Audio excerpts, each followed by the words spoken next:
Let's talk about getting the right camera for you and for the job, because I just got a Sony A7R IV and I ended up reselling and buying something else instead.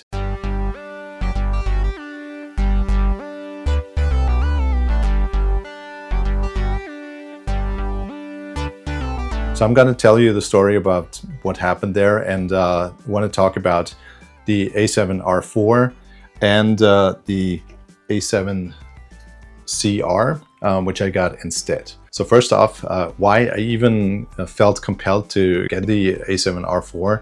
As you might know, I have a A7C II, which I'm currently recording this on, and that's my kind of primary digital camera. I use this mostly for this YouTube channel, for some video for work and some product shots as well. And the last thing is kind of why I felt compelled to get the A7R IV. So if you know me, you might know I work for an archery manufacturer. We make sights, stabilizers, rests, everything that goes on the bow except the bow itself. And I often go to international competitions, so like the Archery World Cups, the World Championships, that kind of thing. And I always bring my camera there and I go in and take photos, which then we use on our social media and our advertising and stuff like that. And World Archery has a very, very good official photographer. His name is Dean Alberga. He's a good friend of mine, but I often need a little more of a close-up on our products and stuff that will work better on a social media of a manufacturer. So that's why I started going into the venue and taking photos there. And I always did this first with my Pen F and then with my A7C II, and it's performing well. I don't have any problems with the A7C II. The only issue is that usually when I'm doing this, I will have something like this on there. I will have my 70-200 telephoto lens on there, and this is great when you're getting close-ups and you want to get some photos of the action where you can't like move right up to the archers and get in their faces. But when there's a scene where you're close to the people or you have multiple people in the shot and you kind of need that wider frame, then you get a problem, because the widest you can get on this lens is 70, and that's pretty cropped in when you think of it. So that's the reason why professional photographers usually have 2 or more cameras on them. They have different lenses on them, mostly on the same or very similar camera bodies, and they use them depending on what situation they're capturing. So I wanted a camera to do the other side. So for example, I would have on my A7C II the wide lens, and then I would have the long lens, the telephoto lens, on the new body. And additionally, because our products, or some of our products, are very small, I would need to crop in quite a bit to focus on just those products. So I opted for the A7R IV, and I was initially torn between that and one of the newer Nikon bodies. So I would probably have gotten the Z6 III. That looks really, really appealing, but it's about the same resolution as my A7C II, so it doesn't allow for as much cropping as the A7R IV did. So that's why I went for that body. And also, I've always been very biased towards the rangefinder style bodies with the viewfinder on the left, and you don't have that finder bump in the middle, which I visually don't like. So I've never really tried those, and I don't have experience with those, and I kind of want to, wanted to see what the grass is like on the other side of the fence, because those bodies usually have like a joystick for focusing. They have a better viewfinder than the A7C line does. Which is famously very under-equipped in that respect. So that kind of curiosity about the professional or more professional bodies was kind of a part of why I got that camera too. And then I used it for one leg of the Archery World Cup this year, the Archery World Cup in Shanghai. And I used it for my main camera with the 70-200 on there for the entire shoot. And I wasn't dissatisfied with the images at all. The images turned out great, but I did notice a few flaws when compared to my current setup that made me want to reconsider. So first off, the autofocus was not as robust and as solid as the A7C2. The A7C2 has the updated processor in it. It has that AI autofocus module in it, which works really well, and it's very snappy, very quick. And the A7R4 did not behave as well in situations where it needed to focus quickly. So I lost a few shots, not a ton, but a few, especially when like things developed quickly and people would come back from the shooting line and started celebrating and stuff like that. And yeah, I missed out on a few shots that I would have liked to have kept. So I kind of felt not that great about the autofocus. Another thing is that I frequently use the Sony smartphone app to transfer pictures on the fly, because sometimes I want to update our social media really quickly. And the old app sucks, and the new app is not compatible with the R4. And the old app is just so rudimentary, and it fails all the time. It doesn't connect, and it's so bad. And the new app, I actually quite like the creators app that Sony has now. It's fairly robust. Sometimes when you have a lot of interference, it doesn't connect as well, but it can, even with the newest updates, now resume downloads and stuff like that. So it's fairly robust now, and I actually quite enjoy using that app. So that was another reason why I didn't want to go with the previous generation of cameras anymore. And then another little thing that didn't matter that much in the situation I was in, because it was very well lit, but does bother me in general, is that the EVF gets super noisy when you half press the shutter. So that was very annoying. It was very noticeable even in brightly lit daylight conditions, and it really bugged me. And especially when I chose this, partly because of the EVF having a better reputation, being supposedly better, that really bugged me, and that was a reason why I didn't want to go with the R4. And of course, there were some pros as well to the A7R4.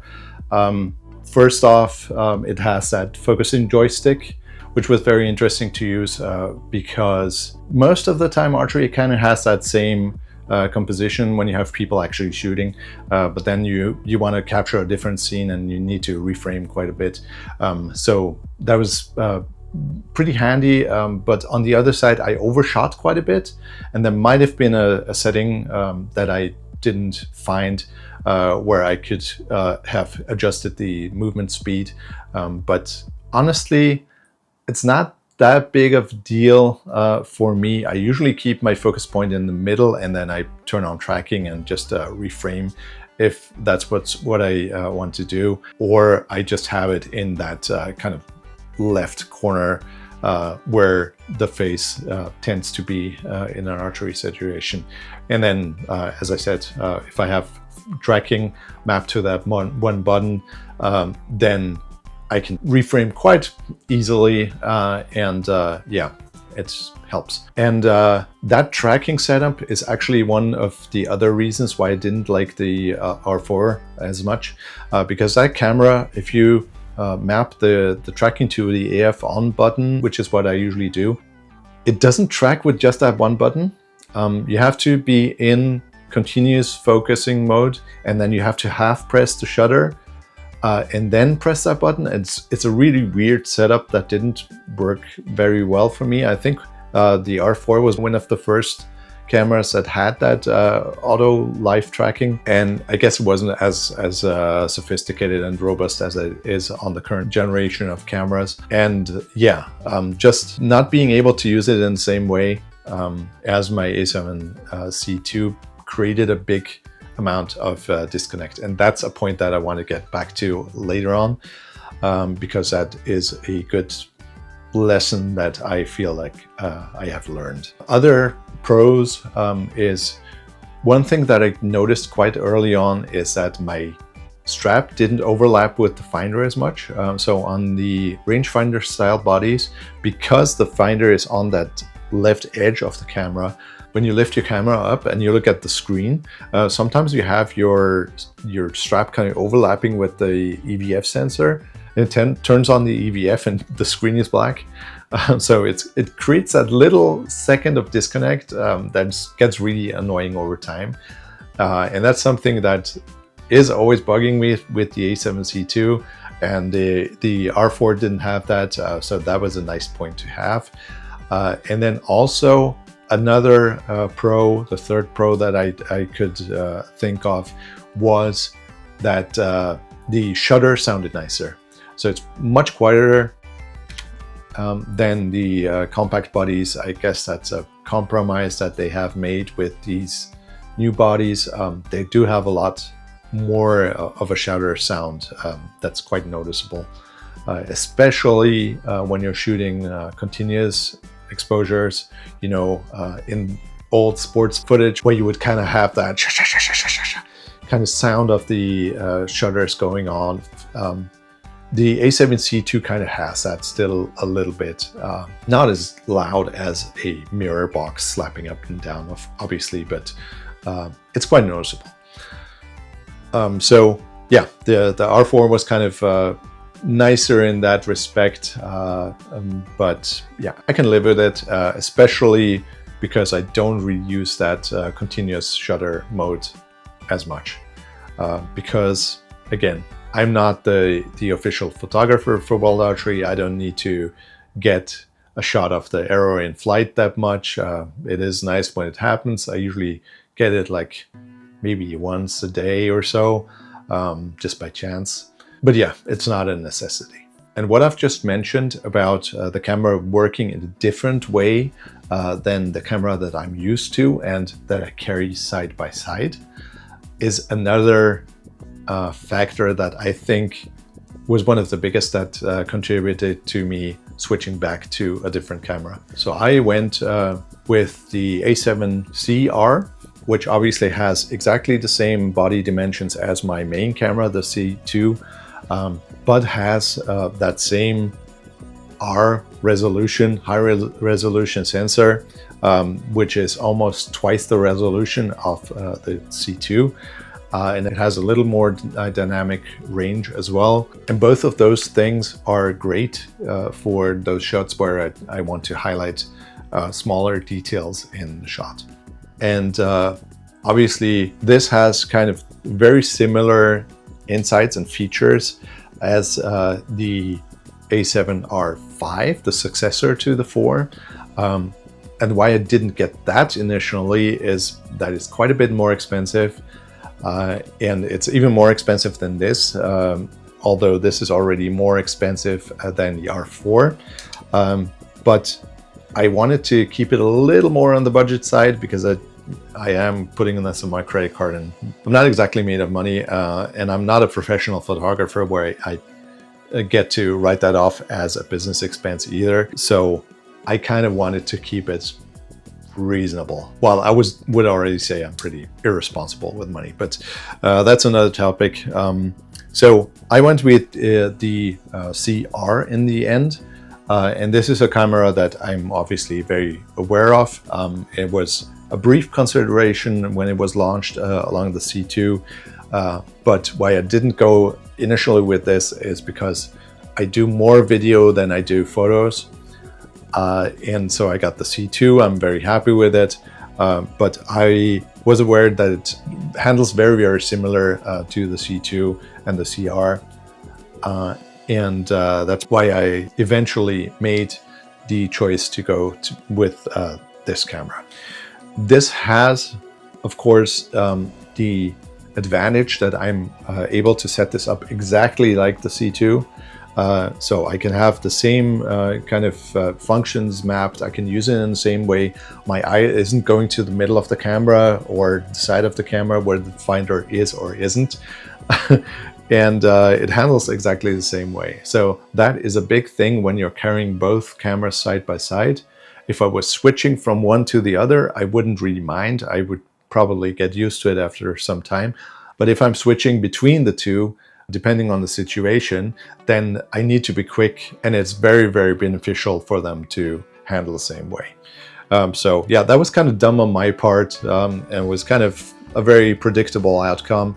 One interesting aside that I've noticed is I tried this out for my film scanning setup as well, and decided to go with the A7C2 in the end because even while this is so much more resolution, I couldn't find any additional detail. It would just make the file bigger.